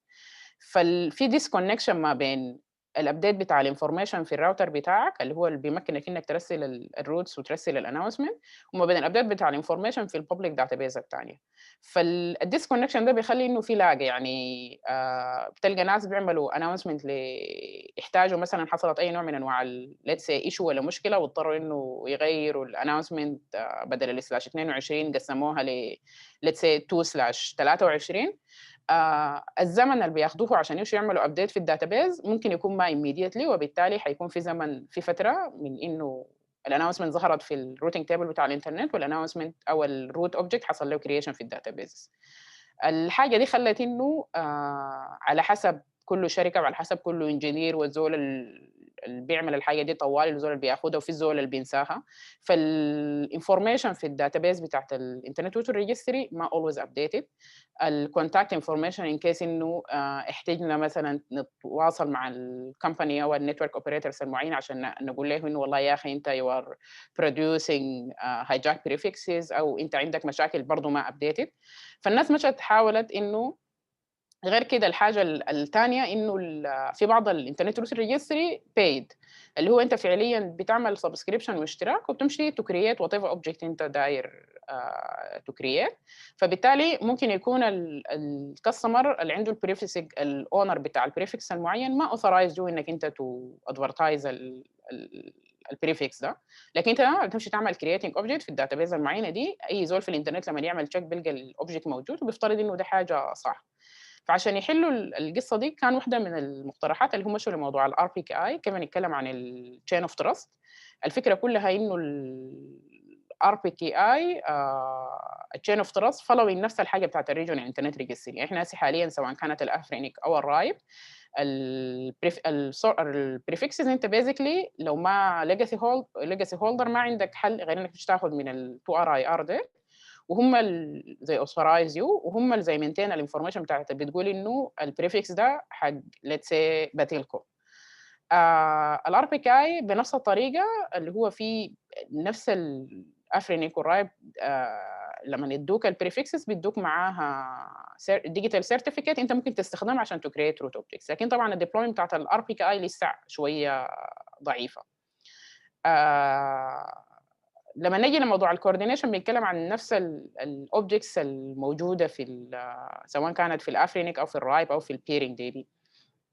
فالفكره الاساسيه انه انت عملت الفلترنج او الانتي سبوفينج امبلمنتيشن ككونفيجريشن في النتورك بتاعتك از نوت انف، لانه انت عشان تخلي الناس التانيين يحموك انت برضه من المشاكل او من الهايجاكينج او الحاجات اللي ممكن تحصل، لازم انت تملكهم المعلومه بتاعت انه البريفكسز اللي انت داير تعمل لها كرييشن، وبالتالي لازم يكون في داتا افيلبل سواء كانت في الانترنت روت ريجستري او في الار بي كي اي.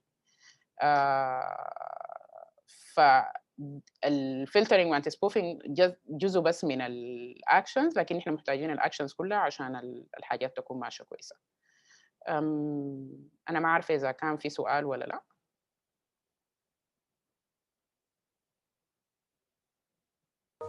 في سؤال من صفية على Q&A تسأل how to know the router is under attack and how to solve the problem.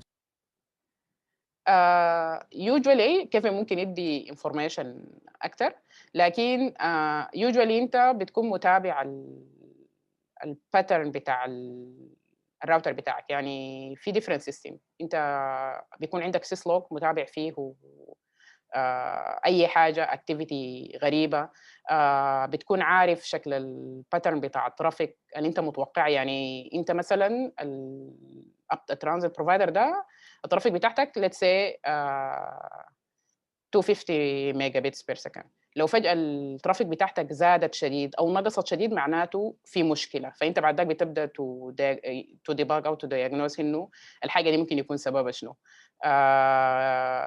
في المشاكل اللي بتحصل إنه مثلا الراوتر فجأة بيعلق، اللي هو ممكن ده يكون نوعية الأتاكس اللي بتستهلك الريسورس بتاعت الدينايل أوف سيرفيس أو كده. فدي برضو من الحاجات اللي فأنت بيزيكلي بتكون عندك خلينا نقول monitoring system in place بتعمل تشيك للهيلثنس بتاع الراوتر بتاعك، سواء كان الميموري لو فجأة حصل ارتفاع في الكونسومشن بتاع الميموري، حصل ارتفاع في الكونسومشن بتاع الترافيك، اي حاجه اوت اوف باترن بتقوم بتديك انديكيشن انه في مشكله حاصله، وبعد ذاك الناس ثرو الانفستيجيشن ممكن يعرفوا انه هو الراوتر ده هسي ده اتاك ولا دي حاجه ثانيه. sometimes بتجي عن طريق انه والله يا اخي انت عامل حاجه غلط والناس بترسل لك، يعني واحده من الاكزامبلز اظن اللي حصلت اخيرا انه واحده من الاوبريتورز في استراليا تلسترا اي ثينك كان في مشكله في بروتون ميل، فحصل روت ليكس اثر لانه في كميه من الترافيك هو بدا فجاه تو اناونس البريفكسز دي زي كانها حقته وايلينها هي ما حقته. فنبههم للقصه دي انه الناس مثلا اتكلمت في الميل الليست بتاعت واحده من الجروبات، فعشان كده الاهميه بتاعت الكوردينيشن والكوميونتي بلاتفورمز اللي بتساعد الناس انها تكونتاكت او تتواصل مع بعض، وبتخليهم انه لو في حاجه حاصله في الانترنت المعلومه بتصل اسرع، فانت ممكن تتنبه وممكن تحمي نفسك بصوره احسن. I think Kevin can add more. Kevin. Thank you very much, Hiba. Do you want to open the floor for further questions, or do you have? Yes. Basically, I just have يعني useful information about the best current practices, the resources, links to الماتيريالز اللي قاعدة في MANRS، يعني ما عندي حاجة تانية. فأنا I'm done from my side.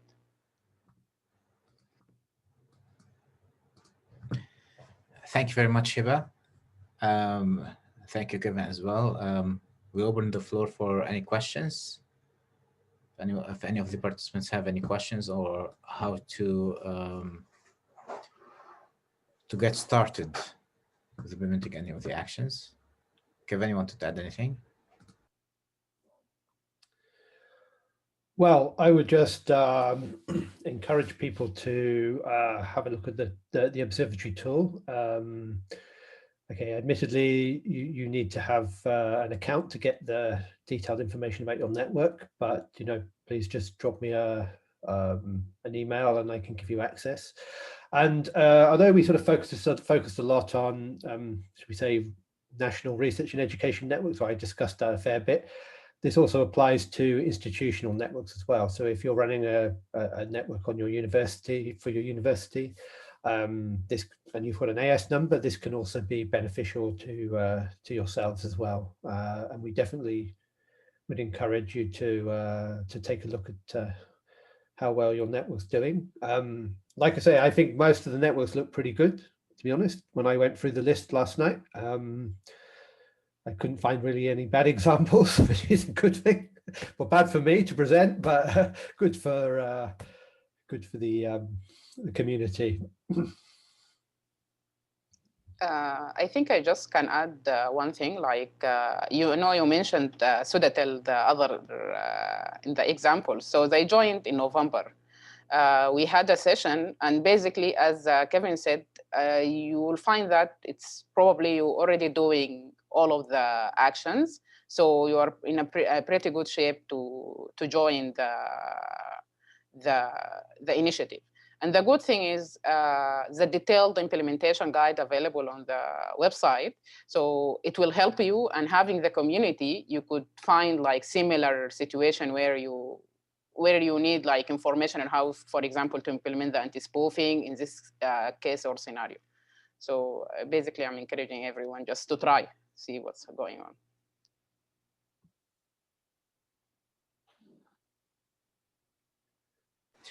We have one question in the Q&A asking, is there a special curriculum for MANRS followed in teaching at university level?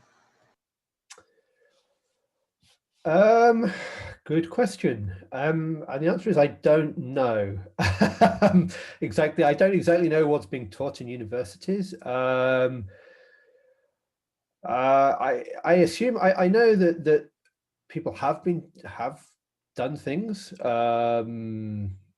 certainly sort of one-offs and done workshops. and this has certainly been discussed. I think, for example, that we have a MANRS fellow who's been discussing MANRS within his sort of university courses. And I'm quite sure I've heard of others as well, but I don't know if it's actually included as part of any curriculum officially. This would just be sort of, people that are aware of this and have just decided to add this.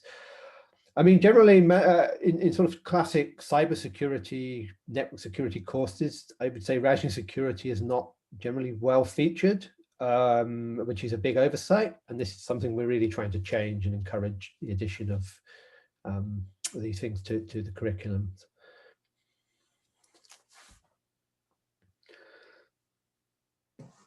I'm not sure it answered the question, but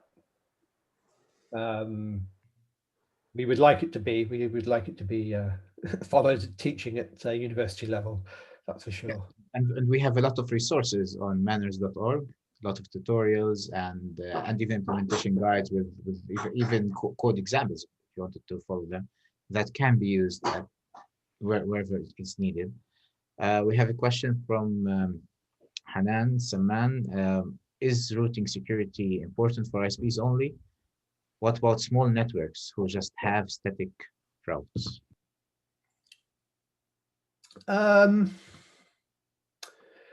Yeah, I mean, it's obviously more important for multi-home networks, and particularly networks that have customers. So for, you would say stub networks, and particularly static routes, you're less likely to propagate, should we say, incorrect routes. But of course, it can still happen. Inadvertently, you could be running routing software and something maybe like a private AS may be leaking out. It's unlikely or less likely, but certainly, even if you're, it's not that there's a big risk. I think just signing up to this and participating is still shows an important commitment to just general routing security, and certainly, like spoofing, anti-spoofing. I mean, if it's just one or two users, you probably know who's using the network. But if you're running a university, for example, you don't quite know what is being sent from within the university. So I think it's definitely important to then follow the MANRS actions from that point of view. So I mean, I think definitely value in joining MANRS. And if I may add, I think even if you don't qualify, like you're not running a BGP, but you can still make sure that your ISP is doing the right thing, like protecting you, making sure that they are implementing the best current practices as part of the customer experience, because otherwise it's you who will be penalized for anything that's going on your ISP network. So.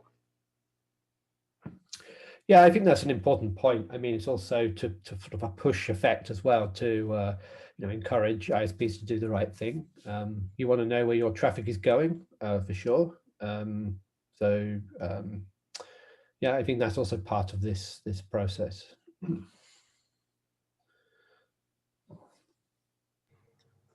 I don't think we have any other questions. Just leave the floor open for. Okay, so Abdul Hakim is asking about the process to become a MANRS member, MANRS participant. So there's I can put the slide back up. There is a joining form. So it depends whether you're an IXP or a network operator or a CDN or cloud provider, but the process is much the same. There's a joining form to fill in the information. So fill in that information as much as possible. Let me just find the presentation with the URL. Sorry, just 1 minute.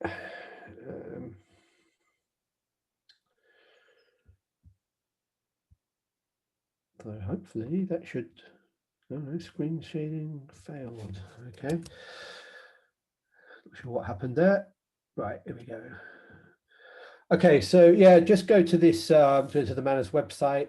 There's a signing up form there. Just fill it in with as much detail as possible. So what we'll do, we then look at the observatory. We look at to see whether your network. We look for each action. So obviously, actions 1, 3, and 4 are mandatory. Don't need to conform with action 2. Obviously, it's better if you can. We'll check against that if you've been conformant with those 3 actions for the last 3 months, we will just sign you up. You can join straight away. If it's not quite, either there's not 3 months of data, or there's been an incident in the last 3 months, we'll just ask you to take a look at that and just check that that's been either addressed or something that you need to fix.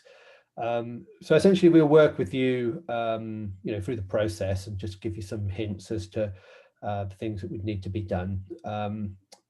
Sometimes this process is very fast. There's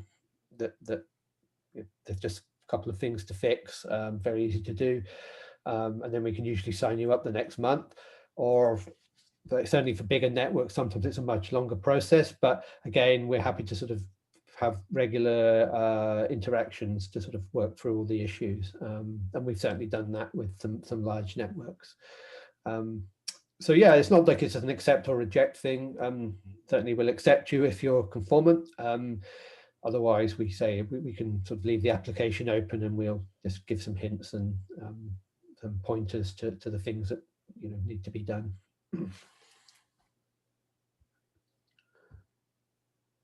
And Hanan is asking follow-up question about what about making it mandatory for ISPs to do that, to become managed participant or not?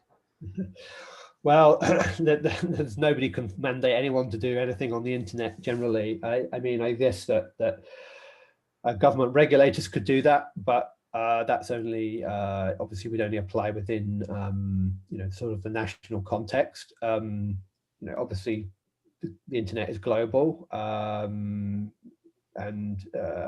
so even if there was sort of mandatory requirements to do this, as in themselves, they'd have sort of minimal impact if it was just one country doing this. But we don't see, we're not into the business, certainly at the Internet Society, of mandating things. We have no regulatory power, and rightly so. We're not there to do that. We're there to encourage people. We've definitely found that encouragement and providing information and providing advice and providing some empirical measurements is very effective. People don't feel that they have to do this, but they feel they want to do this, and that's definitely the best way to approach this. And we've definitely been discussing, some of these issues with some of the really worst offenders in routing security, and they've made really big strides. They've realized that they have a bad reputation because of this. They've realized they've caused problems. They probably have their own problems that causes problems for them as well. So, they've realized that once they have the data and they can identify where there are problems, they're very happy to fix those problems. Sometimes it takes time, but they get there eventually. And that's really what we want to do. We want to be encouraging. So I hope that sort of answers that question.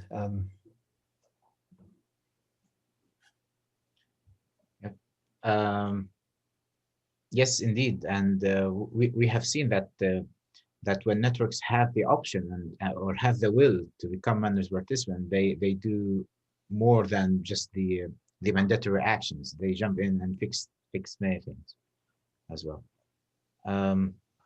So here I would like to thank Hiba and Kevin for being with us, and I would like to thank Astrin for giving us the opportunity to meet up with the participants of eAge, and all from Aston who are over here, Sarah, Hadia, Yasmin, and Eric, and to all the participants. If anyone had any questions, please you can get in touch with any of us on issues related to MANRS and routing security. And I think we are almost on time here to close. And we had one last question from Hinda from Tunisia. On RBI routers must have what resources? As they are saying that in Tunisia, there is no stat for RPKI.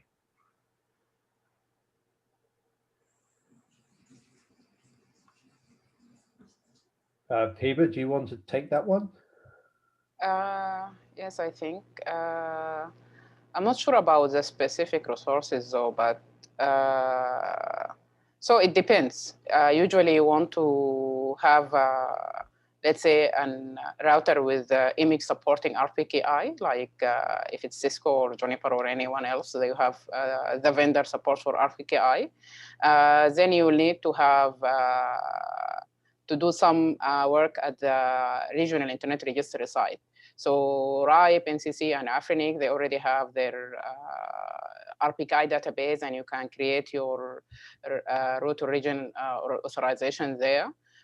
This is for the part of you are telling the other people, this is my ROAS and this is my announcement should be this way, and this is how you can validate them. Then in the part of validation, most of the implementation, they are using RPKI validators and in order to cache and do the validation. So I think the thing with RPKI is not the specific resources, but you need to have a way of like a best practice or a case study where you can do some of the implementation before you implement directly on the routers, because there is a lot of the theory and the background around that. And it's good and helpful that a lot of the regional internet registry are already doing some of the capacity building in this area. So they have a deploy-thon, they have trainings for that. So I think if you reach for your regional internet registry, you could find some spots for trainings, and in addition to the information at MANRS website. But it depends. So for me, it's like, depends on the type of your network. I don't know if Kevin have something else to add. No, I don't, nothing to. In Tunisia, as Hinda mentioned, there are 0 RPKI implementations out from 20, and so yeah, there is some room for. Yeah, and I think Afrinic, they actually particularly doing something called deploy-thon. So basically, they are running a program where they work with a specific ISP from the start until they have their announcement or RPKI was published globally. So you can reach to them because you are part of the Afrinic region, and it's available free resources. So I think that would be a good idea. Yeah, I think the important thing is to create rows for your resources, because that will help others validate, and that's the important thing. And this can be done through Afrinic, I believe. So yeah, even if you haven't, you're not implementing the validation yourself, or you're not validating other networks, you allow others to validate you. So I think that's the sort of important point, why you should create rows, or create and sign your resources. And if you wanted to, for us to organize a specific workshop for any country or region, we will also accommodate that as much as possible.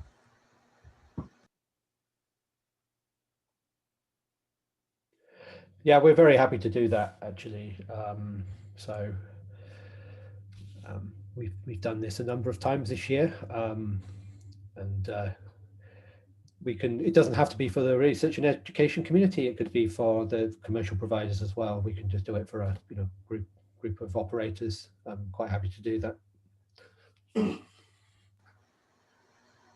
Any last questions? Okay,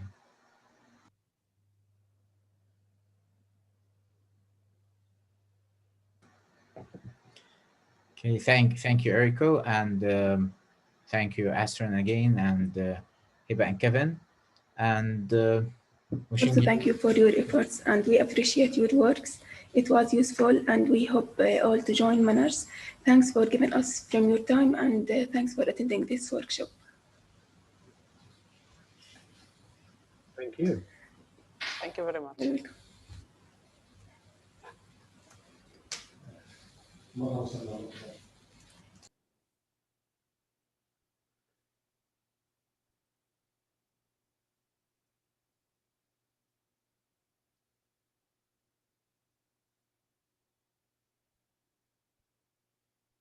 Okay, I will. Yeah, I think we can leave now to leave. It is Zoom, you know, so it's part of the whole. Hope to see you soon. Okay, thank you very much. Thanks, Hiba. Thanks, Hannah. Thanks all. Thank you. Bye.